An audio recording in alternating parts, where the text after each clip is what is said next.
पावसासंदर्भातल्या top 9 बातम्यांचा आता आढावा घेऊया। खडकवासला धरण साखळी प्रकल्पामध्ये पाणलोट क्षेत्रामध्ये संततधार कायम। खडकवासला धरणातून पहाटे 18,000 क्युसेक वेगानं पाण्याचा विसर्ग। नदीकाठच्या लोकांना सतर्कतेचा इशारा।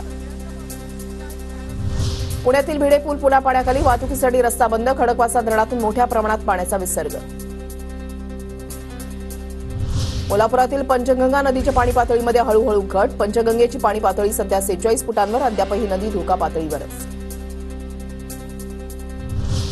कोल्हापूर महापालिका क्षेत्रामधील सर्व शाळा कॉलेजेसना आज सुट्टी। पावसाचा जोर कमी असला तरी अनेक मार्ग अजूनही पाण्याखाली। कोल्हापूरच्या शिरोळमध्ये पंचगंगेच्या पाणी पातळीमध्ये 1 फुटानं वाढ। इचलकरंजीमधील 1700 नागरिकांचं स्थलांतर। पुरामुळे काही गावांचा संपर्क तुटल्याची माहिती। सांगलीमधील शाळा आजपासून नियमितपणे सुरू। शिक्षणाधिकाऱ्यांची माहिती, पूर आणि अतिवृष्टीच्या पार्श्वभूमीवर शाळा होत्या बंद। राज्यामध्ये पावसाचा जोर ओसरणार। 4 दिवस मराठवाड्यामध्ये मध्यम तर काही ठिकाणी तुरळक पाऊस। पुढील 2 ते 3 दिवस मुंबईमध्ये हलक्या सरी बरसण्याची शक्यता। हवामान खात्याची माहिती, आठवड्याभरापासून कोसळणाऱ्या पावसाची सध्या उसंत। मराठवाड्याला अजूनही समाधानकारक पावसाची प्रतीक्षा। धरणांमध्ये फक्त 78% पाणीसाठा। धरणांमधील पाणीसाठ्यानं चिंता वाढली।